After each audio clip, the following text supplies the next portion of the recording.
So we're live, I think. I think that's it. We're going. Okay, so all right. Oh, this is bound to be even more amateurish than the stuff that I'm usually on. But we at least have two participants, Dora and Alien X Gaming. Yes, waiting here loyally for us to show up. Hello, guys. How are you? Yes, I need to get that back. Like I say, I forgot. I forgot that I'm getting the feed directly from my camera, not from Skype.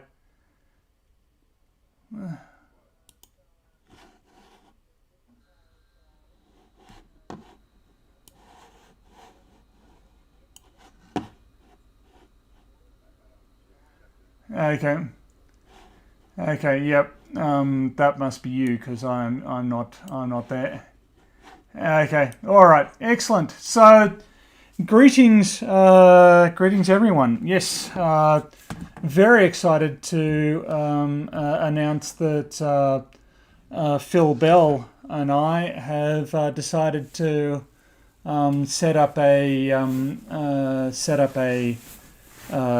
weekly debunking channel, and we'll also be taking the opportunities to answer general science questions. So when Phil suggested to this, he thought that we'd be announcing some topics ahead of time, like gravity or satellites or rockets or that sort of thing. And if people had any questions, we could just answer them.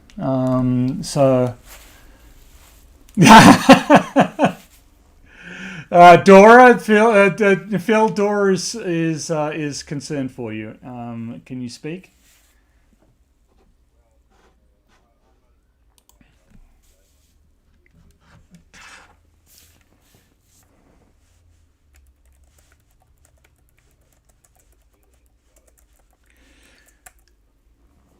Okay. Yeah. Well, there are connection issues. Okay. So, so what they're suggesting is that your sound is not coming up into the stream. Okay.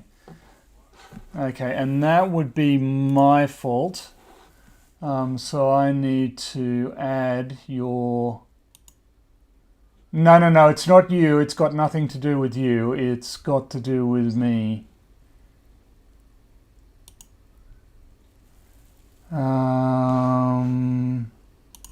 Okay. Cancel. So, sorry for all of this. I'm going to have to work out how it is that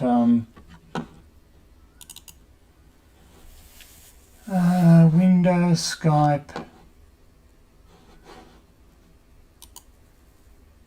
You're not getting any sound from me. This is going wonderfully.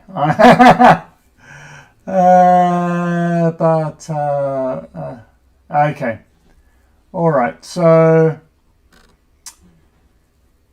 actually, so can you unmute the window so that I can have sort of direct feedback from.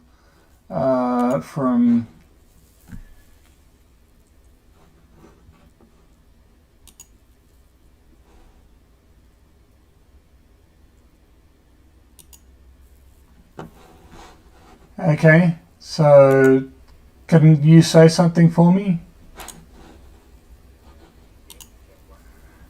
Okay. Say something again?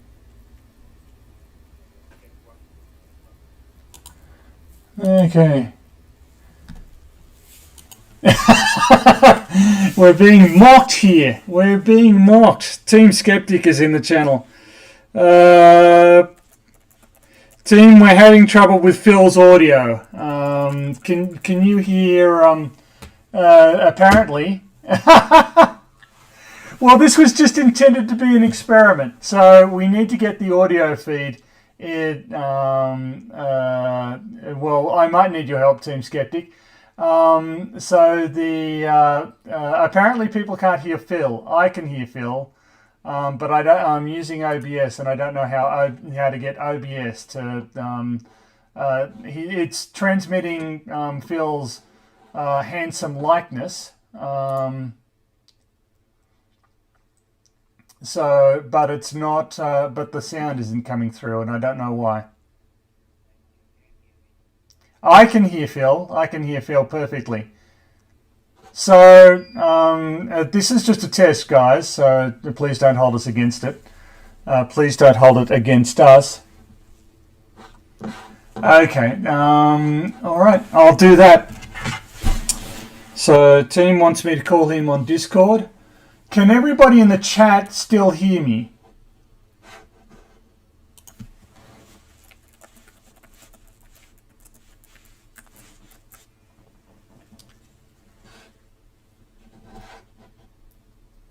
Type 1 in the chat if you can hear me. Okay. Yeah. That's suspicious. Okay, so, and... All right.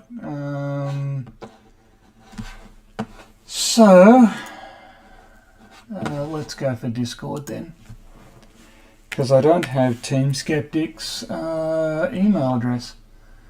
Okay. All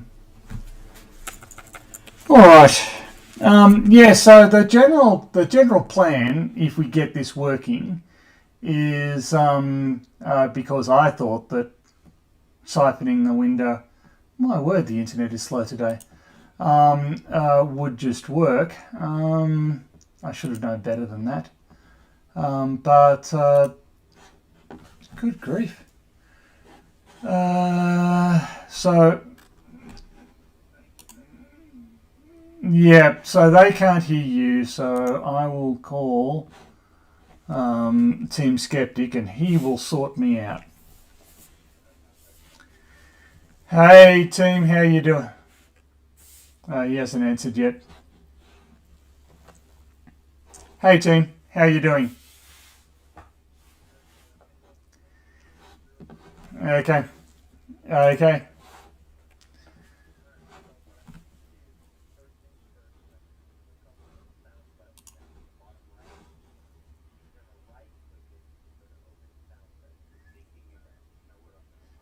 Okay.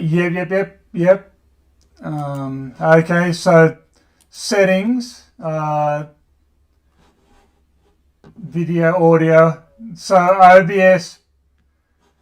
So this is in OBS, right? Yeah.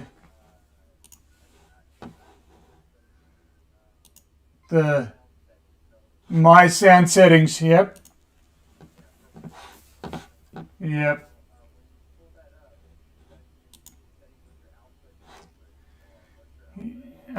So, yep. Just a second. So my output is Bluetooth. It's into my headset.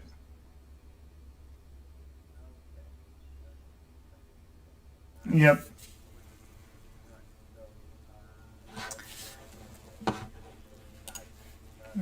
Yep, that's right. Yep.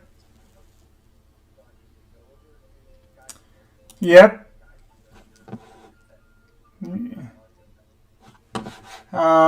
So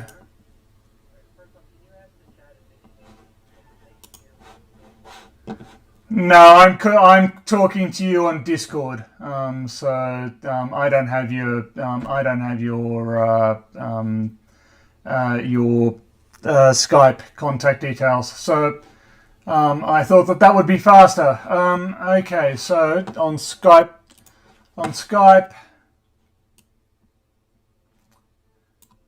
Okay. Okay. Audio and video.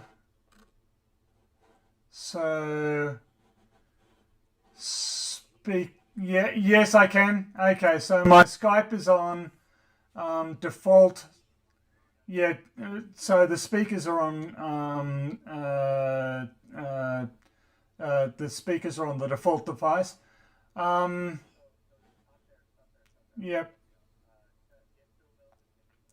Hey Phil. Hey Phil. I need your attention. He is. Yes, he is. He is playing music. Yep. Yep. Okay.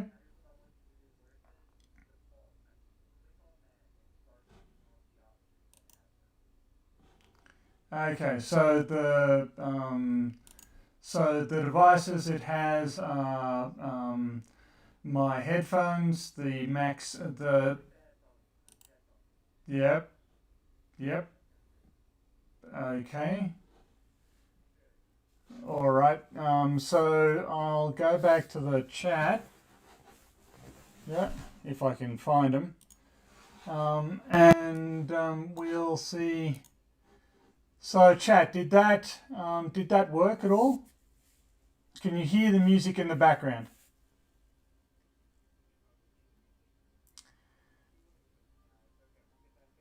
Okay.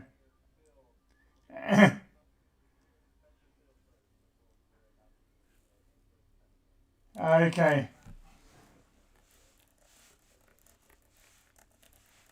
I can hear. And can you hear Phil? There's probably a delay, so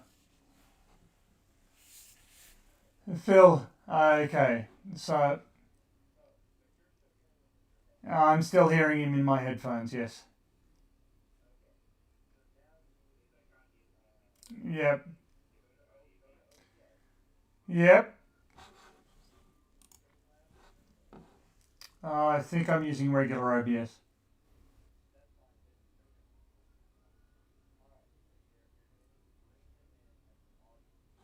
Yep.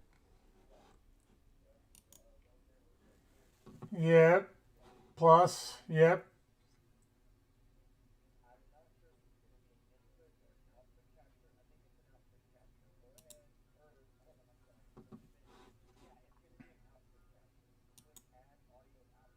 Yep.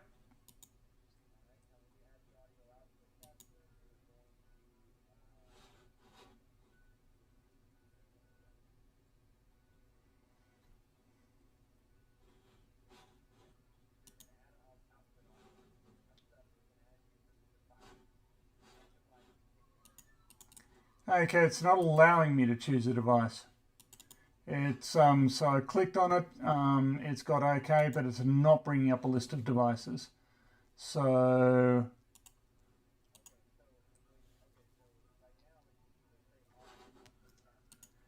yeah, so yeah, it does say default. Okay,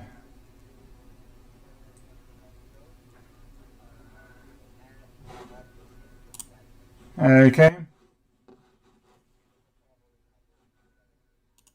No, I don't think he's.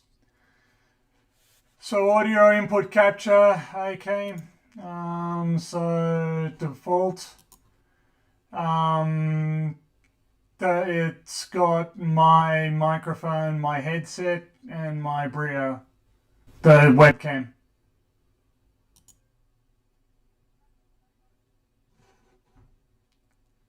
Okay, well, that broke a lot of things. So I'm going to undo that because now I can't hear Phil.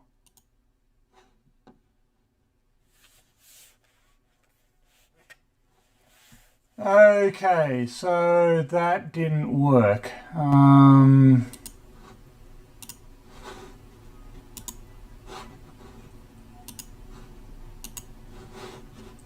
All right.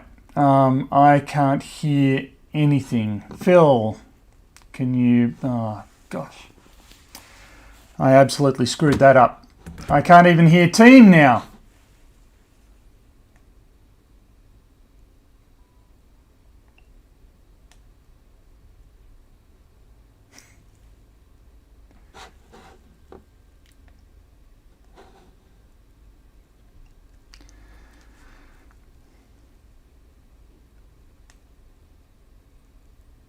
This could have gone a lot better. Anyway. You guys are merciless. I'm stressing out here. Okay, I cannot hear anything. I can hear you. I can hear you now. Okay, so... Okay, go to your sound settings again.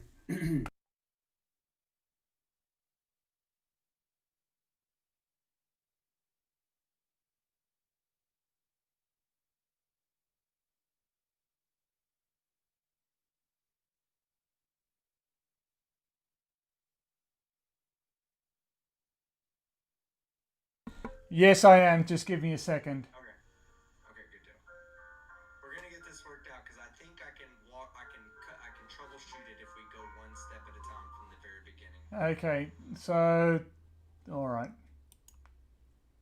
So can you... Oh, God. No, it's just... So...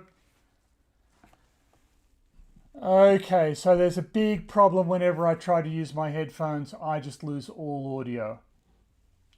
Audio is completely gone whenever I change my sound to my... no, it's back. Yes, I can hear you now. Yep. Yep. Yep.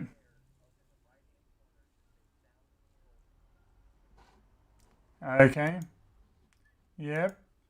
Well, I'm using a Mac, so yeah.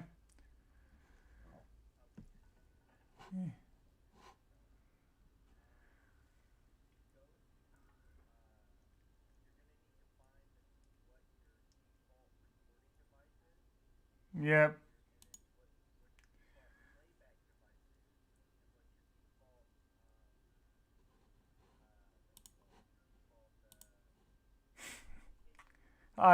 Yep. Okay. So, let me go back here. Sound, displays, notifications, startup this, blah, blah, blah, blah, blah, network, internet accounts, sharing, Bluetooth extensions. Okay.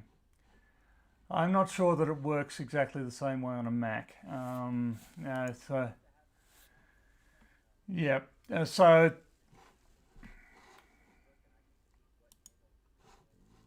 yep. Yep.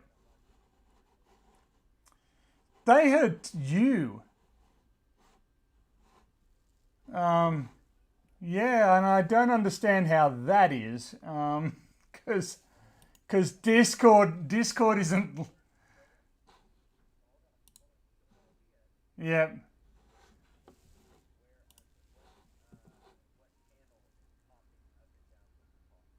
Okay, yeah, audio input capture is popping up and down a little bit when you talk. Mm-hmm.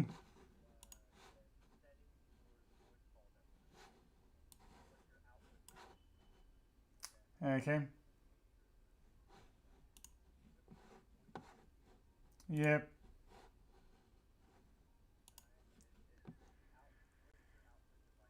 It's the output. No, it says the headphones.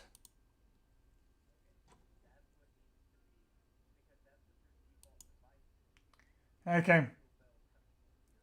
Okay, Phil. Phil, can you just talk for me? Can you say something? I can hear you. But I just... Yeah, I'm just wondering if the music... Okay, just say something again, please, Phil. I can hear the music, but you're somehow really, really faint. So the music doesn't.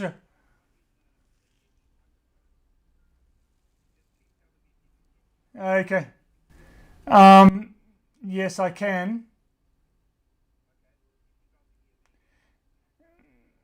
Okay, so Phil, so the audio input capture flashes when Phil speaks. It just doesn't do it anywhere near as much as you. So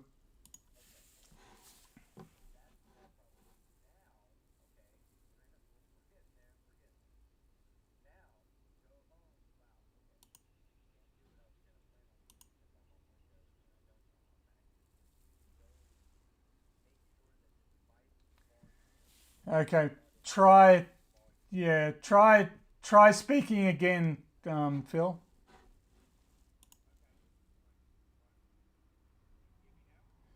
Um, I can. Uh, I. mm,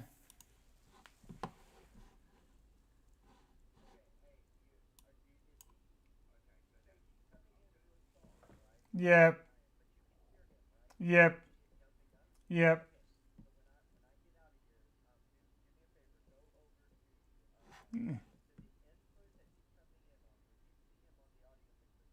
Yeah.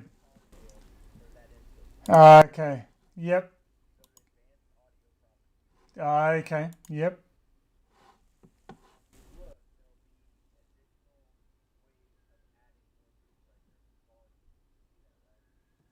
Audio input volume. Ooh.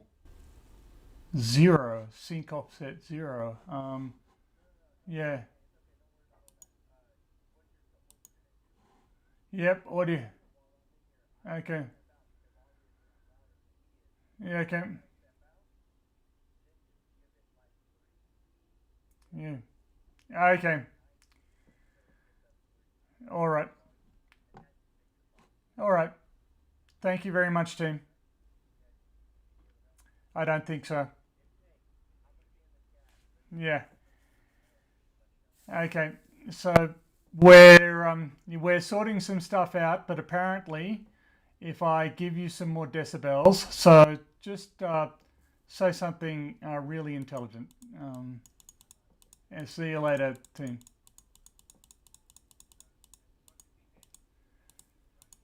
I'm hoping that they can. You seem to be coming through very loudly in me. So any luck in keep on talking, please, Phil. So because I think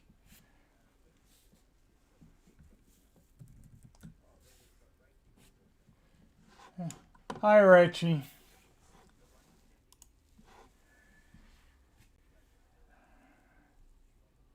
Yeah, she's okay.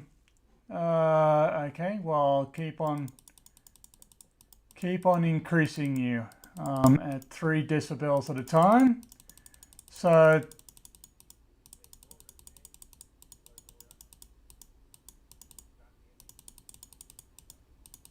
okay.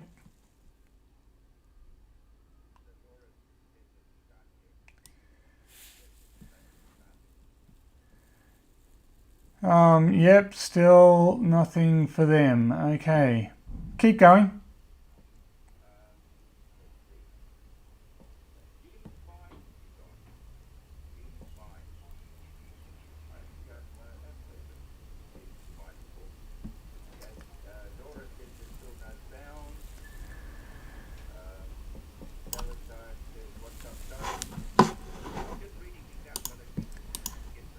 Yeah, that's fine.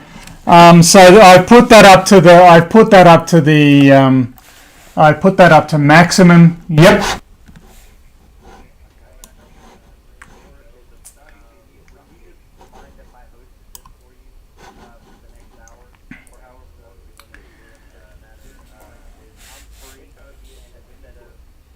Yep. Okay. Okay. So all right, that'd be okay. Okay. Okay. Yep. So Phil, team has very kindly decided that since I am completely inept, he will very kindly host for the rest of the stream. So he's going to send us vmix calls, and we're going to do it that way. So I'm sending him the key. I hope. Yep, that's the key right now, and he'll set it up on his end and do it with vmix. Now, that presumably is going to take him. Team, let me know when I should be. Yeah, there's some. Yes, we do need to find something a bit more permanent, and we will do. I'm not sure what's going on here because obviously, you're still. You're showing up. You're having an impact on the audio feed, like it does flash, and then it. God, I've got so many windows open. I'm not sure where I am. Yep. Yep. Okay. So Phil, I am going to send you a vmix link. Please click on that. Yep. Okay. And on Discord. Yep. I'm sending it to you on Discord, and okay. Yeah, it was slow for me this morning. Let me tell you. Okay. All right. No problem. Thank you, team.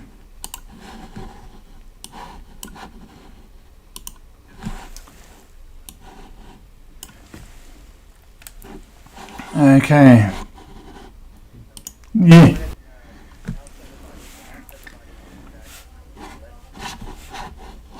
Okay, will do. So, team. Yep, I will do. So, everybody, we're moving over to team. So that means that the stream will be down for a few minutes, but hopefully less than 3. So, see you all on the other side. Okay. All right, now we're good. We're live. All right, and I'll bring you in on a picture real quick. Okay. So that way the people can see you. Yep. Because they can hear you right now. Now we just gotta wait on Professor Bell for us. Okay. Yep. I can hear a streaming slight be- echo. You can? Yep. Oh, I'll get it fixed. Sorry, I had my voice meter on. So Professor Tina Bell Jones says that. joined, but yeah. Yep. Go ahead. Well, Tina says that she can hear us.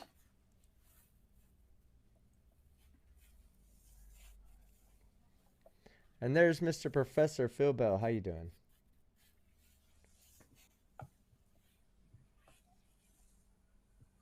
You there, sir? Yeah. You can't hear me?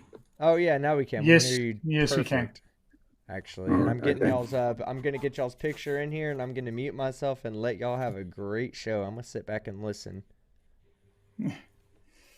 Well, apologies. Okay, so how did Phil. all this all happen? Well, because team is extremely competent. I don't think we're going to be on screen. There you are. No, Oh, there yeah, you are. you are. Yep. Okay. There we go. So triumph of technical expertise. Just goes to show that you need to know what you're doing. You can't work it out on the fly. Actually, this was just supposed to be a test. Phil was extremely skeptical that anybody would show up whatsoever. So we're actually really grateful to have you here. Yes. Phil, actually, this has been something that has been suggested by a couple of people. So, Crafty Keeler, who I see in the chat. Hey, Crafty. And Jessica G and Team Skeptic and Dick Dawson. They've all said, wouldn't it be awesome if we did a show together and address science questions and that sort of thing. And then you said it to me, and I thought, well, okay, I'm going to make this happen. So excellent. thank you for that. Yeah, that's good. So now just to clarify, people can actually see my camera. Is that right? Yes, people can see you in front of your whiteboard. That whiteboard that all the flirts hate. Yes, that whiteboard is up there. Yeah. Yeah. Okay. Actually, it's got a bit of a lesson going on there that I did for Rachel. Right. Hang up there. Oh, Rachel. okay. Right. Well, I've been a little. So I've produced some videos, and I thought that they would be helpful for flat earthers, and I've been a little bit disappointed that it doesn't seem to have worked. Rachel and you actually is watching. Oh, well, I kind of thought that they might have some effect. It was a bit. You're more naive than I am. That's me. Yep. So yeah, it it was just what were you talking to Rachel about? Oh, okay. So this particular one was looking at Snell's law. Okay. Yeah. Refraction. So exactly. So just having a look over here, you can see the Snell's equation. So the refractive index times the angle that you approach it, the incident angle is the same as the refractive index of the other media times the angle which it comes out of. And if you're straight ahead, and I think this referred to a question that she was asking. Am I still on? Yes, you are. Yeah, you're full screen now. Oh, okay, that's why. Okay, so this I think the reason was because she asked me about what would happen if you're looking straight up, and would that be would the light bend? And I said no, because if you're looking straight up, then you're looking at perpendicular to it at 90 degrees, and of course the sine of 90 is 1. So yeah, that's right. Yeah, exactly. Yes. This is something I've noticed. This is a growing trend in flat Earth arguments. Actually, is that they want to suggest that, say, observations of Polaris or observations of the elevation angle of the sun are faulty because they're taking place through the atmosphere, this is based on a misconception that refraction is an equally serious problem at all elevation angles, right? Yeah. Yes. Because if you're looking straight up, there's zero refraction. If you're looking at a slight angle off to the side, there's slightly more. But it's when you're looking close to the ground that actually refraction has its biggest effects. Yeah, that's right. So I mean, because you're not going to get much of a huge temperature gradient unless you're really close. Because I mean, with looking at water vapor, especially looking over the sea, you're looking at water vapor, coming straight off the sea right there. So that's where you're going to get the biggest effect of it. And really, that sort of explains this black swan thing on some photo. But they don't seem to understand that this is, if you wanted a classic example of refraction, that is that photo. Yeah, and you can see that there are distortive effects all over it, it really the logic. The thing that gets me is that, okay, you've got the photo. The question is, what can you logically deduce from the photo in comparison to a normal photo? And the Flurf position is that if they took those two photos to any logician, any person schooled in formal logic, who was impartial, that person would conclude that there's no such thing as a geometric horizon. Yeah. But there's no logic to the argument at all. It's just a bunch of wordplay where you get to say, well, the horizon must be looming over itself. Obviously ridiculous, therefore that can't happen. But that's just a word game. It's got no grounding in reality whatsoever. Yeah, you're quite right, and it's this sort of word game that's played by the Oakleys and the QEs, and so basically, what I'm saying is therefore there's no therefore if you can't establish if you can't say that you can't see the geometric horizon, I'll put that in quotes, you can't see the geometric, therefore you can't establish that there is actually a radius. Therefore, you can't establish that there's actually that the Earth is a sphere. Well, put it this way: when you are actually looking at the horizon, you are actually looking at the horizon. The only difference is that you're not in the place where you expect to see it. That doesn't mean you're looking at it. Yeah. Well, I think also it shows a profound lack of familiarity with relativity, right? The whole thing about relativity is that nothing's simultaneous. When every object you're seeing in the past. You're seeing it as it used to be, not as it is at the moment that you perceive it. And indeed, the same is true of actually the signal hitting the back of your retina and getting to your brain, and then being processed by your brain. The whole philosophy of observed reality and our relationship to it is extremely primitive. And I think it has to be. I think they kind of have to suggest that their perceptions trump everything. They trump all instrumentation, all measurements, all, just their perception, what they see, what they experience, that's it. And the human mind is actually quite easy to trick. And the human eye is not that accurate. So and I don't recall. Perhaps you do it differently with students, but sort of, I don't recall in my chemistry or physics people needing to sit down and tell us, well, there are mistakes that can result if you rely on your own gut, your own feeling about what's going on. I think it's pretty obvious that the reason that we develop instruments is because we can't rely on our senses to make those calculations. I mean, what the hell would you need a ruler for if your senses were good enough to be able to distinguish, 1 millimeter from 2 millimeters, for instance? Yeah, that's right. Or or a much less vernier calipers or any of the exactly. So we have instruments, and the reason for the instruments is because we want to be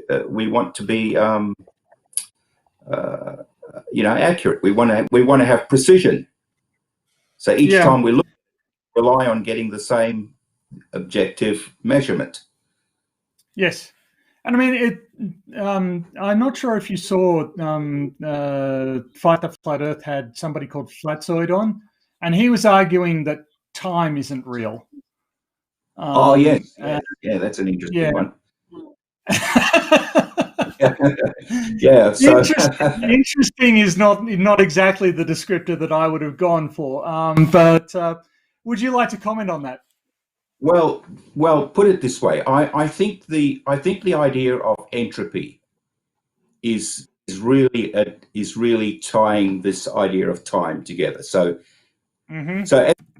entropy is about moving energy from a system of order to disorder. So everything is moving disorder, and it's this entropy. This movement of entropy must rely on time. So you could almost equate those two things together, that time and entropy are sort of inextricably. That's So the this way idea I that tend it's to look not at it. real. Yeah, go Is on. that is that it's because of entropy that we know which direction time moves in, right? Right. We know the Yeah. direction of the time arrow because it's the arrow of increasing entropy. Yes, correct. Yeah. And so it seems weird that somebody can, in the same discussion, bring up the second law of thermodynamics and then claim that time doesn't exist. Because without time, the second law of thermodynamics is meaningless. Yeah. Quite apart from the fact that they don't actually know what the second law of thermodynamics is anyway. But that's well, I mean, that is really that to me is also symptomatic, right? They keep on throwing around the second law of thermodynamics, and when you read the second law of thermodynamics, there are a couple of terms in it. It talks about an isolated system, it talks about reversible processes, and it talks about entropy. And unless you understand what each of those terms refers to in detail, you don't understand the second law of thermodynamics. And I don't think the first do. Well, it's quite I'm pretty sure. specific about being an isolated system. Mm-hmm. So that throws out all the other issues. You've got it. You're talking about an isolated system. Yeah, exactly. And I mean, it applies quite well to an effectively isolated system, right? Where a system which, over the time scale of the observations, is not undergoing significant mass or energy exchange with its surroundings. So you can apply, you can treat systems as being sort of effectively isolated. Yeah, and that's the other aspect of this that that really gets to me, is that there's no nuance to their interpretation. If something is an approximation, if it isn't exactly correct 100% of the time, then it's worthless and we throw it away.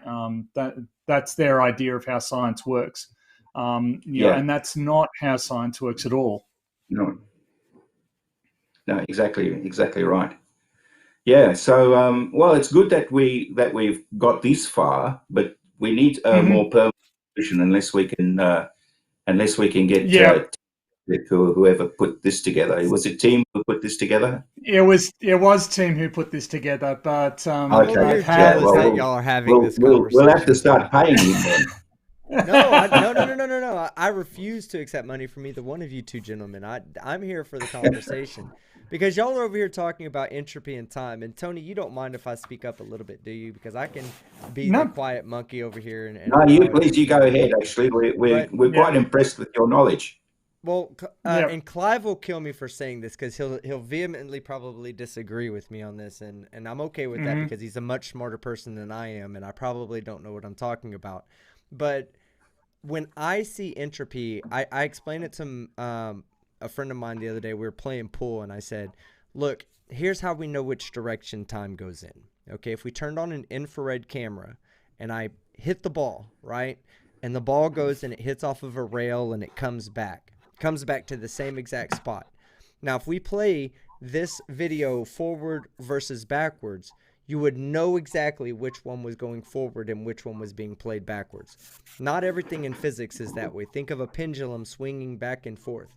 You can't ever look to see with a pendulum, you couldn't tell whether it was moving in forward in time or backwards in time. If you didn't have the thermal camera, you wouldn't know whether the pool ball was moving forward in time or backwards in time. However, with the thermal camera, you could see the friction trail that the ball leaves, and you would instantly know that that was an increase in entropy. Therefore, time is moving forward in this one versus the other one. However, most physics is time symmetrical. You yourself could not tell whether things are moving forward or backwards in time without thermodynamics to actually quantify time for us, and it's quantified through entropy. Yes. I think and I mean, reasonably well said. Yeah. And I think that there's a, it's sort of at the higher ends, as Phil was saying, entropy and time are intrinsically linked concepts. They are, they're inseparable, to a large degree, right? They are very, very, you know without entropy, we don't know which way time is going, but with entropy, we do. And so, but I without time, I have a question. entropy doesn't really make sense. Yep. I have a question. Maybe Phil Bell can answer it. And I'm sure when Clive Mhm. Wells hears it, he'll answer it. Okay, so I've always understood that time relative to me will pause for a clock moving across the event horizon. Okay, so if I get down to a completely natural clock like a cesium atom that's radiating away billions of cesium atoms or billions of decay particles, and we're counting these up and we're adding a second every time we get so many billions of them, right? So we watch Mhm. this cesium clock go across the event horizon, but the cesium clock stops. It has to stop. For me, time is stopped for that person. However, for the clock as it passes, it continues to tick forward. So Yeah. when I think of this universe and where there's no contradictions to the second law of thermodynamics, that's the one contradiction I see. From one point of view, entropy is completely stopped for that system, but from the other point of view, from the clock's point of view, entropy never stopped. Entropy always continued forward. So where that's why I always see a black hole, the event horizon of a black hole as a perfect representation of a nodal point to me for where entropy can be is paused in the universe. Entropy literally stops at that point for that person until a black hole evaporates away and the information is given back to us. But the black hole actually, relative to me, it stopped entropy from increasing. How is that possible? Well, so just getting back to to your cesium clock, the idea that we're using the particles that are given off by the radiation um, as a means of measuring time. This is exactly what we're doing. So it's not that the cesium clock is the time. It's just another instrument, if you like, for Yeah. how we can determine what what the breakdown of time is. So I think you ought to think about time as being some continuum. We like to have things in small pieces, in small chunks, in which we can use to compare with other things. So that's why we decide that we have seconds and minutes and hours, because this is a means of comparing things and measuring things. But in fact, time is a continuum. I mean, we need not have these discrete measurements. Time would still happen. Time would still move in a particular direction. And Yeah. entropy is not something that you could say it has a fixed rate. So its rate Yeah. could be in all sorts of things. If I can step in here. So, I've been asked to ask Team to turn the volume up. Apparently, it's a bit low. Some Okay. people are saying. But B, this is so you're taking what seems like the Hawking perspective on black holes, and I seem to remember reading a book by a guy named Suskind. Maybe I'm getting the name wrong. Leonard Susskind.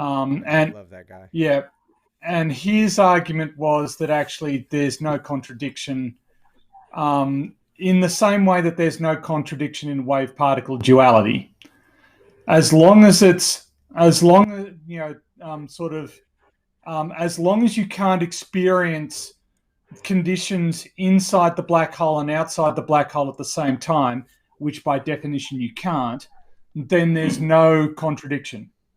Um, So you can get different results depending on where you are in the universe. Yes, but we already knew that was the case.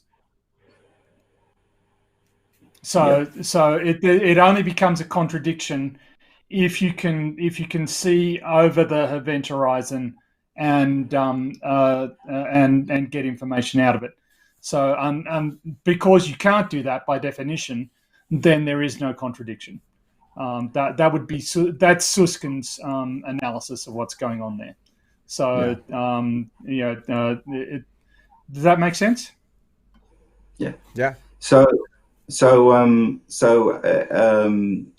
we're going to probably. I'm running about 10 minutes late for another engagement, but what in the next time we get together, if you're interested in doing this, and please join us to team. If well, we might need you to join us anyway.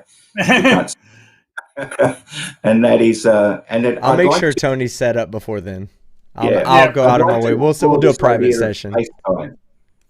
So this discussion that we've had about time, I love this discussion. How about we can try and work out how this model for space-time works, and it'll be a good lead into maybe gravity or something like that. Oh man, Phil, I have this like thought in my head of a perfect sphere with a perfect distribution of energy in a perfect orbit, being described as, I believe it's the second derivative of time as a straight line across the y-axis. So y would be constant there, and it like all just hit me in one moment while I was doing nothing, and I was like, wow, if I plot out an orbit and I plot that out versus the space-time, the derivative of space-time, the instant derivative, if I plotted that curve out across a second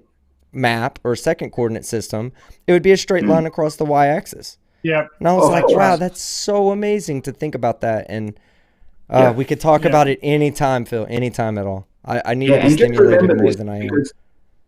Remember this energy it's trying to get in its shortest distance. Correct. Which of course is a straight line. That's the other thing. That's the definition of saying a curved line in three-dimensional space is a straight line in 4 dimensions. Just like a straight line in 3 dimensions can be a curved line in 2 dimensions, and there's no such thing as a straight line in 1 dimension. But if you were to imagine a point and you looked at a 2-dimensional curve from the perspective of a point, the 2-dimensional curve would appear like a 1-dimensional point the whole time. It's all just one dimensional. A curve in a straight line in a higher dimension represents the shortest path in a curved a lower dimension. Super simple. Yeah. So it's I think that what you were suggesting there, Phil, is really excellent. That's a great starting point. So for our next episode, and I think we seem to have chosen Friday mornings as our Friday mornings our time.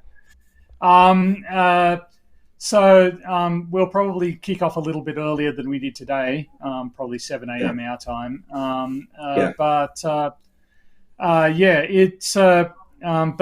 And we'll be looking at space time in the next episode. So if anybody in the audience or team, any questions that you have about space time, how it works, what it is, we'll be happy to address those and answer those. But we will also be doing some debunking because absolutely. Quite. There are some quite obnoxious personalities in the anti-science community. Where have y'all heard of dissident science? I need to introduce you two guys to them, because if you guys want to take down some stupid people that are making some bad science claims, these guys are stuck on ether theory. They said that we don't really we have no idea what a photon is. He starts reading from Wikipedia, laughing at what parity and chirality and all that. He has no idea what any of it means, and he's laughing at it. It's amazing. Well, one of the things that I want to address is this. I hear it constantly now, and as this flat Earth thing is starting to have its death throes, people saying, "Well, we don't have a model." That's the classic thing. Well, you can't argue with me about flat Earth because I don't have a model. Well, I want to prove that you do have a model. Yeah, you just simply ashamed to admit it, but I can prove that you have a model. Yes. As soon as you say the Earth is flat for any reason at all, you've got a model. It's incomplete, but you have a model. Yeah. Now the next thing is we can dig deeper and deeper and deeper, and I can show you why your model is the one that's used by Eric Dubay and so on, and I can show you exactly why that model is used. Yeah. And then once you realize that, why this model is used, and how absolutely useless it is, maybe that'll be another clue how this stuff is just absolute nonsense. Hey, Phil Bell, I want to ask one question about space-time. You don't have to answer it right now. I know you're running late, and the chat can think about it. Maybe we can discuss it next time. Yeah. Now, we talk about space-time being warped, and what most people don't understand is the warping is primarily in the time dimension. Now, there is warping of the spatial dimension, but is that warping only due to massive bodies spinning? Because a massive body that's stationary shouldn't warp space. It should be pretty continuous. Like if you have, let's say, for instance, you have a space gyroscope, right? A space gyroscope will maintain its orientation in space unless it's placed next to a rotating body that's a massive rotating body. Then you'll begin to get space-time drift, where the actual gyroscope will begin to drift in the direction of rotation. And that's actually from the gyroscope thinking it's maintaining its orientation in space, but space actually being bent by the rotation of the Earth. If the Earth wasn't rotating, the gyroscope would always point. It would maintain its orientation. So is space only bent around massive rotating bodies, or can space be bent around a static body? Okay, I mean that's a very complex question, but I think if we start, and we can certainly keep some of this for next time. If we start to think about let's take it from the beginning. What is space, right? So we're talking about a position in time. So you hold a position in time with respect to 3 dimensions.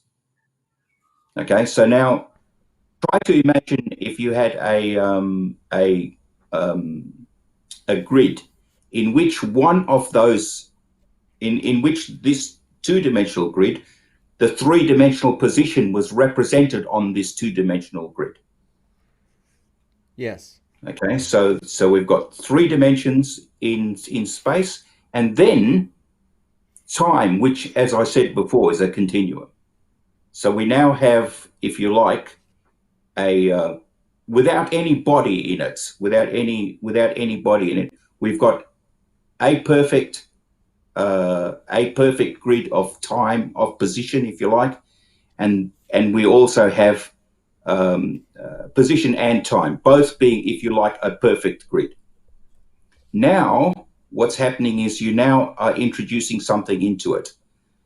The act of introducing a body into it changes it. And it's this change that is what we talk about. We now are uneven distribution of this grid, if you like. It's a very difficult concept to visualize, but I think a grid concept is probably as good as any.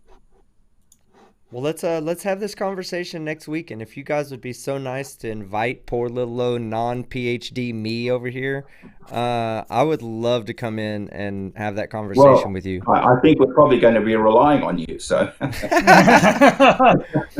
I'll So, help Tony yeah. out. I'll help him get it all set up before then. But absolutely, if we need to use my vMix to make that happen, because this is a good setup. And I'll promise, if you guys will have me, I'll go get my own whiteboard. Okay, so that way I can be cool too. All Well, right. put it this way. Well, I'll try and go on, refine. Phil. I'll try and refine that description that I gave you before, and see if I can't, make it a bit more. Well, no, I love the way you Yeah. put it, because people, they're one of the biggest problems people have understanding is when they see the two-dimensional space-time representation, they don't understand that one dimension represents three dimensions of space. Yes, Like, it's not exactly. and it's the hardest thing for people to understand, because if it didn't represent if that one dimension didn't represent three dimensions of space, then what that graphic would be demonstrating, or would suggest, is that everything is gravitationally attracted to the South Pole. And that's not Yeah. what's happening. What that is really showing you, the downward acceleration is showing you the curve at which time begins to dilate. And that it's that curve. It's really the change in the dilation of time above 1 point particle and below 1 point particle is really what determines what the strength of gravity, or what the curvature of space-time is at that point. Well, there's Okay, also so we need to deal with this idea that that people say, well, they're both concepts. So how can you bend a yeah. concept? This is what I hear all the time, which is completely, well, immediately I know that the person who's saying that doesn't actually understand. Doesn't know what they're talking about. Yeah, does not know. And in fact, Raichi is in the chat suggesting that space-time is only a mathematical concept and is not real, and is quoting you as having said it. I think that that's a misrepresentation of what was said to you, Raichi. There are physically observable phenomena that require space-time to exist and have the properties that we have deduced for it. So I think that saying that it's not real, that it's only a mathematical construct, is not fair. It's not it's an inaccurate representation of what was.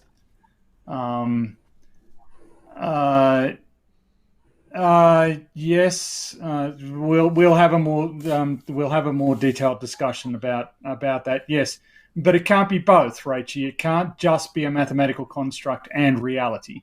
It describes reality. It is a mathematical construct we use to describe reality, and we use it to describe reality because of the properties of reality that we observe.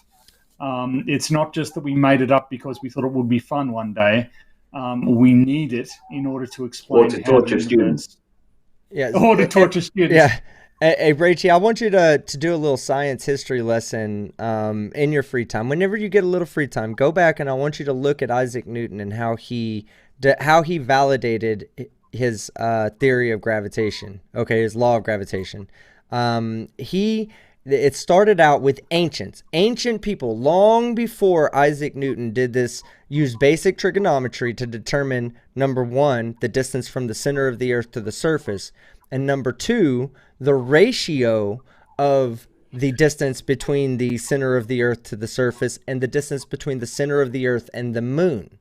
Now, when Newton established his theory, or his law of gravitational attraction, he understood that it was a gravitational constant, two masses over r squared, the distance between them squared. So he said, hey, if I know that things fall at approximately 10 meters per second squared here on the Earth, okay, at the surface, and if my theory is right, and the moon is so many times away, I think it's like 600 or 6,000 times away from the greater a distance from the center to the surface of the earth than from the center to the moon.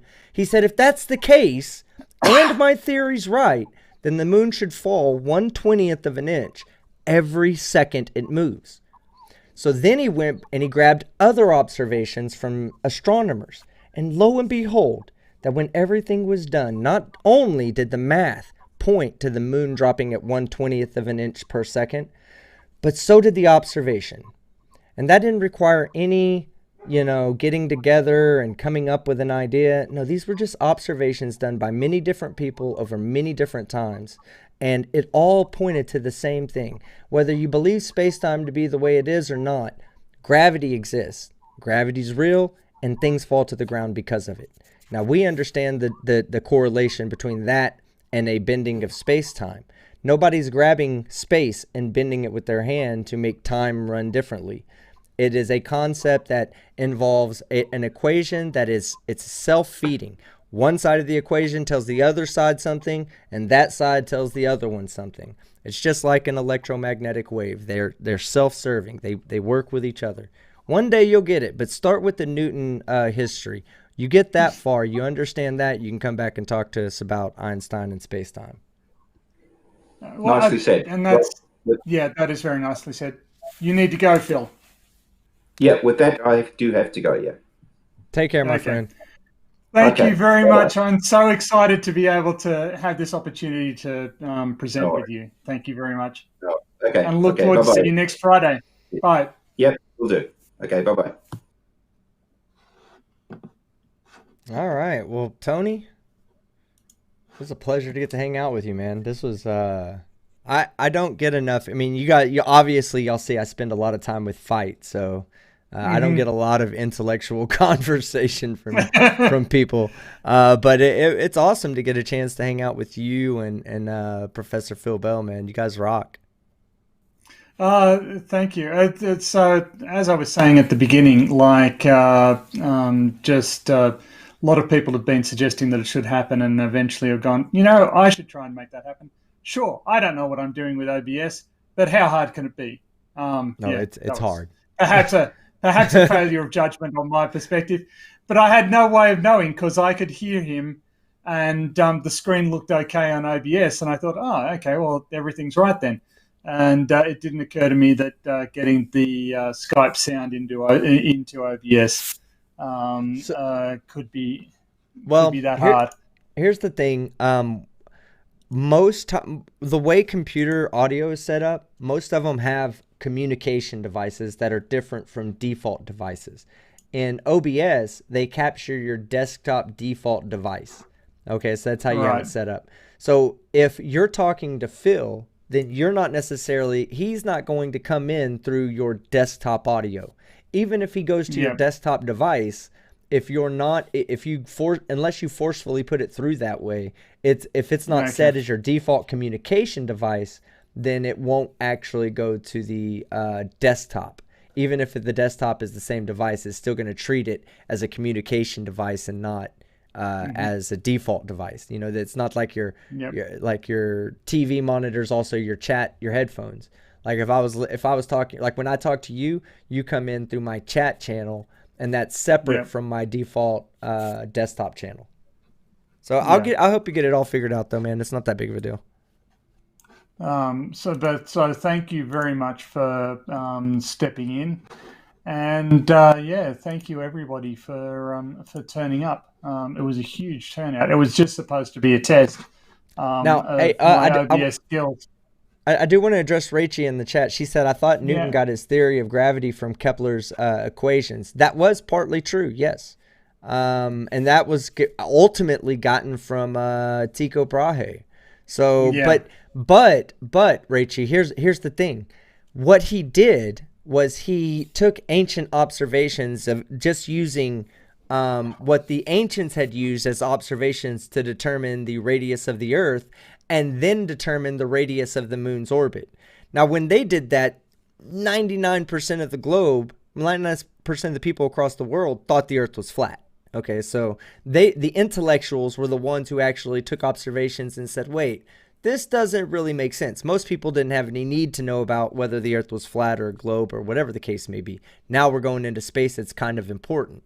But Einstein, or what Newton said was, if my theory is correct, then my theory says the moon should drop. My theory went colloquial theory. It's a law of gravitation. But if he says, if what I believe is correct, then that moon should fall 1/20th of an inch because gravity says so.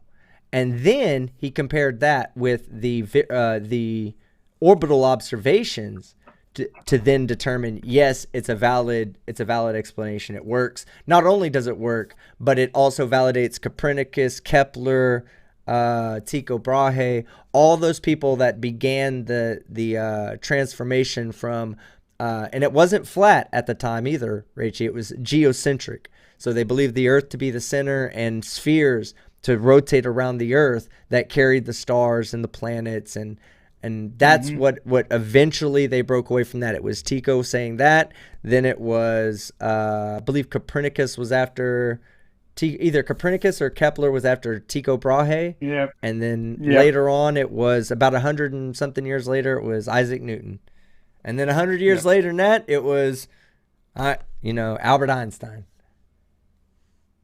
100 years later, we're talking a couple of hundred years later than that. Well, yeah, what was it? It's 15. Was it? What not? I thought Newton was 1700s, right? Yeah. Oh my God, 1700 to 1900. Yeah, I'm dumb. Excuse the bad math. That's okay. But yeah, I think the important thing is that when you've got a theory based on this data over here, the first thing you should do is go, okay, that's part of the data. Let's compare it to this stuff over here and see if it still works. Okay, how else can I test my hypothesis? How else can I validate my conclusions? And if it works for that circumstance but not for that circumstance, that needs explaining. There could be a number of explanatory mechanisms involved: observational error, an error in the hypothesis, whatever. But I think team, what you're talking about is that he was constantly trying to test what was happening against the data that he had available, various other forms of data, and that's the key.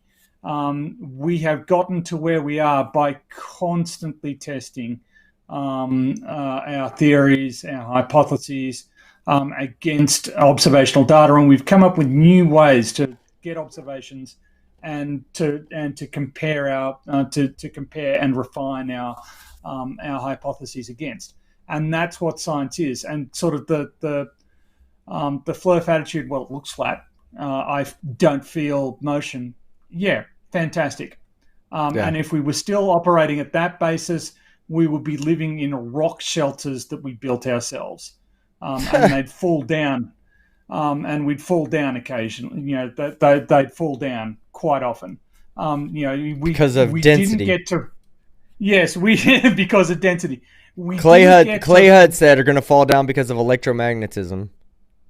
We haven't gotten to supersonic aircraft or machines that can operate on the ocean floor, or satellite observation missions by just going, well, it looks good enough.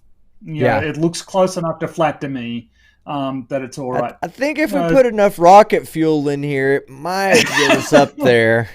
Maybe. Yeah, I heard that the other, and here's the key: there is only one observation that I need from a flat earther. I can give you the formula for the distance between any 2 points on Earth's surface. If you give me the latitude and the longitude of both points, I can tell you what the distance is along a great circle. You find me 2 points that I can't do that for. Yeah, right. Exactly. Find any 2 points whose latitudes and longitudes where the distance is not extremely well approximated by that spherical trigonometry law, and then I'll look into your claims. But there aren't any. There just aren't any, and it frustrates me to no end that the most basic thing: how far apart are things on Earth's surface? They'll ignore all of that data and go, well, it looks flat. obviously it looks flat, but it isn't because the distances don't work out. It annoys me. Anyway, I shouldn't take up any more of your valuable time. I charge Thank by you the so. hour, and we just caught. We're 1 hour, That's 1 minute that's in, what so you're fight. paying for That's two. what that's what fight tells me is that you charge by the hour. Yeah, I'm telling him never. I'm Uh, yelling at him for telling our secrets. He knows all better than that. right. Extra if you want to go bareback, I guess. Sorry, it was there.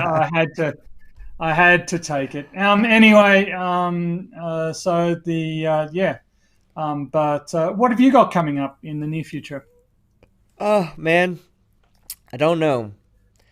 I've I kind of, because of the way where YouTube's going and how they're doing the new harassment policies and targeted harassment policies and all this, getting a lot of, like, all my videos are being, demonetized because of targeted harassment towards race, which I don't know how the hell that's happening. Karens aren't a race. Neither are they a No. sex or anything like that. But I don't know. I don't want to go vanilla because I think people appreciate my brashness, the approach I take to it. And I don't want to turn into a live stream only channel. Live stream only Yep. channels don't really grow. And I don't, it's not about the money. It's about the exposure. I want to have people see the art that I'm doing. And Yep. YouTube's keeping me from doing that by labeling my videos as hateful.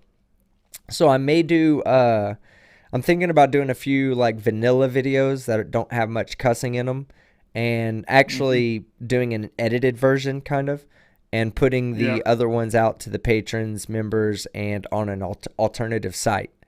That way everybody can see the full version,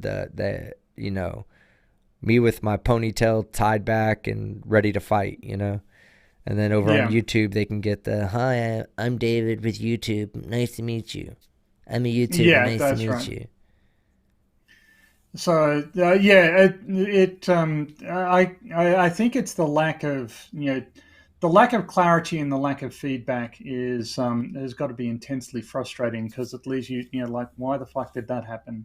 Yeah, we just It's got on SOS, we had one of our videos get held back for partial nudity shown. We don't even show video on SOS. We don't even, like, Yeah. we showed it one time with Creaky Blinder, and we got that time. Okay, maybe we did show a little partial nudity that time.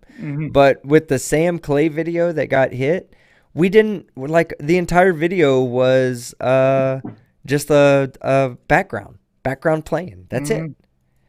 And, like, we got hit with fucking showing nudity. Like, I don't get that. And then it was confirmed by review. So somebody said, Confirmed by review. I saw it, and that background looked slightly nudish. Okay. Well, Exactly. yeah. Again, it'd be nice to have more data. Could you give me a timestamp on that? Could you provide a screen capture of what it was that sort of pissed you off? It does. Obviously, YouTube want to sort of maximize their profits, and I feel a little bit that they're too dependent on AIs that don't really understand what they're doing. They're a multi-billion-dollar company. They should invest more in human. I can understand with COVID, but people could do that job from home.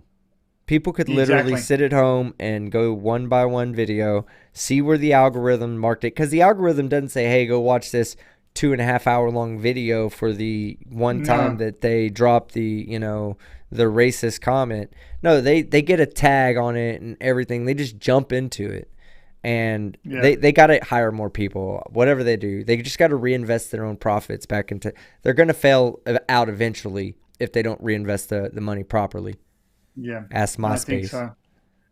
Well, I think I think they really from my perspective, there's actually too much of large corporations siphoning off the money and not paying enough Yep. employees. And that's actually a negative social effect. But yeah, so it's got to be, that this sort of stuff can happen, and there's no explanation, there's no accountability, there's no reason to it. You're basically at the whims of some arbitrary authoritarian. So The Mexican blob makes a good point. My guy right there is pissing on the flat Earth every time. Every 4 seconds, he comes back around peeing on flat Earth. So maybe that's the partial nudity. It's plastic. It's plastic. You look right there. Boom. plastic nudity. There's no nudity on that though. None. Like his pants are up, right? I mean, he's kind facing away from it. Yeah, so yeah, he's kind of. Okay. I wanted to put allegedly Dave's face down there with an open mouth, but then I was like, nah, that probably is too graphic. Children won't subscribe. Yes, children won't subscribe. Not that they would in the first place, but especially if I put Dave's face down there. Yeah. Okay. Well, I'm going to have to take off. But thank you again so much for. I've been there, Tony. I've been there. I know your pain, and I wasn't gonna let it happen to one of my friends. So. Okay. Well, thank you very much for that. You saved me a great deal of angst.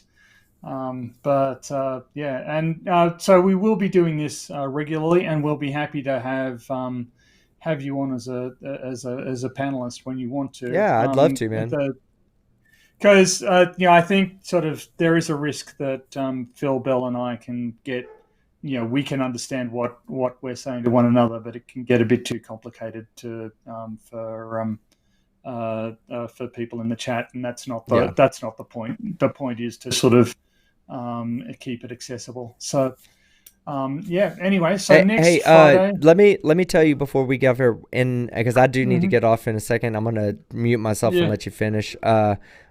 Before next Friday, let's me and you at least get together so I can help you completely set up OBS and show you how to troubleshoot it should you run into a problem again. Yeah. And thank you, chat, everybody. I'm gonna shut myself up. Tony, you have the floor. When you're done, I'll hit end stream. Okay. Well, thank you everybody for showing up. I am so grateful for the support and the patience everybody's shown.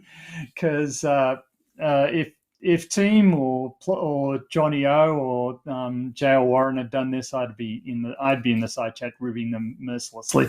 So you've been very, very patient, and I'm really, really grateful for that. I'm really, really excited about this project moving forward. I think it's a great idea, and I'm excited to see that everybody else likes it as well. So, I'm working on a new video about why helium balloons move upward, because apparently Nathan Oakley thinks that disproves gravity, because he's something of an idiot. I'll be releasing that in the next few days. In the meantime, we will be doing this on Friday morning, 7 a.m. Australian Eastern Daylight Saving Time. And it'll probably be going for 1 or 2 hours. Looking forward to it. And the next episode will feature a discussion of space-time, what it is and how it works. Okay. So that's about it from me. Thank you very much, and see you anon.